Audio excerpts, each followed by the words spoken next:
پھر بات وہیں آگے کھڑی ہو جاتی ہے کہ ایسے دینے کا کیا فائدہ کہ ہماری سمجھ میں نہیں آ رہا کہ پتہ نہیں کیسے دے رہا ہے اللہ تعالیٰ. تو یاد رکھیں اللہ تعالیٰ کے دینے کا انداز تھوڑا مختلف ہے. وہ کیا ہے؟ بعض مرتبہ جو چیز مانگ رہے ہوتے ہیں اللہ وہی چیز آپ کو دے دیتا ہے. اور ایسا بھی ہوتا ہے, ہمیشہ ایسا تو نہیں ہوا ہوگا کہ جو چیز مانگی اور نہیں ملی ہو. کئی بار ایسا ہوا ہے کہ جو مانگا وہ اللہ نے دے دیا, فوراً مسئلہ حل ہو گیا. بعض دفعہ بلکہ اس سے بھی پہلے کا اسٹیپ, بسا اوقات تو آپ دعا مانگی نہیں رہے ہوتے, آپ اس کو دعا سمجھ رہے ہوتے ہو, لہذا اس میں وہ جان ہوتی نہیں ہے, تو قبولیت کا پھر سوال ہی پیدا نہیں ہوتا. آپ دعا پڑھ رہے ہوتے ہو, مانگ رہے نہیں ہوتے. تو اللہ نے تو دعائیں قبول کرنے کا کہا ہے, دعائیں پڑھنے پر کہا ہو, وعدہ کیا ہو, ایسا ہمارے علم میں کوئی حدیث نہیں ہے. دیکھیں یونس علیہ الصلوۃ والسلام جب مچھلی کے پیٹ میں تھے تو یونس علیہ السلام کو اپنی خطا کا احساس ہوا کہ میں اللہ کی پرمیشن کے بغیر اپنی قوم کو چھوڑ کے آ گیا ہوں. ان کو احساس ہو گیا, تبھی اللہ نے مجھے مچھلی کے پیٹ میں ڈال دیا ہے. تو اب آپ نے مچھلی کے پیٹ میں جا کے یہ دعا مانگی, لا الہ الا انت سبحانک انی کنت من الظالمین. اے اللہ تیرے سوا کوئی عبادت کے لائق نہیں ہے, سبحانکا تو ہر عیب سے پاک ہے, تو نے جو مجھے مچھلی کے پیٹ میں ڈال دیا تو یہ تیری غلطی نہیں ہے, تو ہر عیب سے پاک ہے.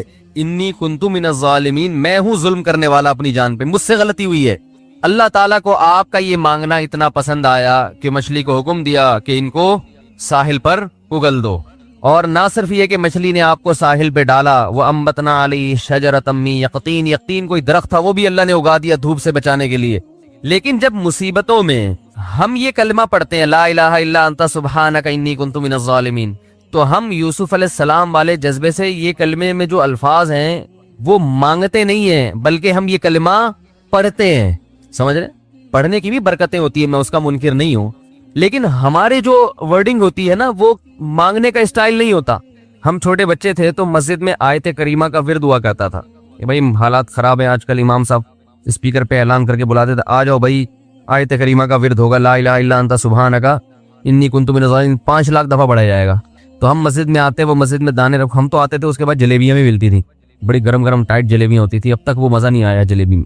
تو وہ جلیبیاں بھی ہوتی تھی, اوپر دانے رکھے ہوئے ہوتے تھے, وہ 5 لاکھ دانے ہوتے تھے, ختم کرنے ہوتے تھے. تو پھر ہم کیا کریں, لا الہ الا انت سبحانک انی کنت من الظالمین, لا الہ الا انت سبحانک. اس میں فراڈ نہیں کرتے تھے, پڑھتے پورا تھا الحمدللہ. بعض لوگ تو کیا کرتے تھے, ایک مٹھی لی لا الہ الا انت سبحانک انی کنت من الظالمین, پھونک مارا اور سائڈ پہ رکھ دیا. وہ یہ ڈرامے بھی ہوتے تھے, لیکن ہم پورا ہی پڑھتے تھے ہم. لیکن اس میں مانگنے کا انداز تو نہیں ہوتا تھا, لا الہ الا انت سبحانک انی. پھر اس میں بچے تھے, شرارت بھی شروع ہو جاتی تھی. پھر دیکھ رہے کوئی ادھر دیکھ رہا ہے تو ایک دانہ اٹھایا, لا الہ الا انت سبحانک انی کنت من الظالمین, یوں کر کے اس کی ناک پہ مارا ہے. کوئی ادھر دیکھ رہا ہے تو اس کی جیب میں ڈال دیا.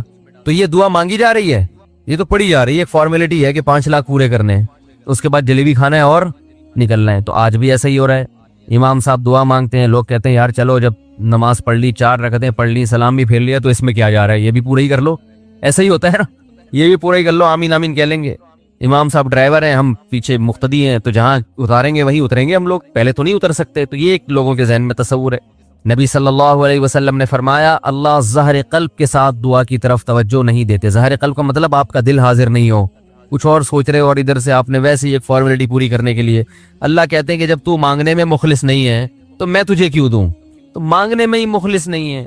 تو بعض دفعہ بلکہ اکثر ایسا ہوتا ہے کہ ہماری دعا میں جان ہی نہیں ہوتی.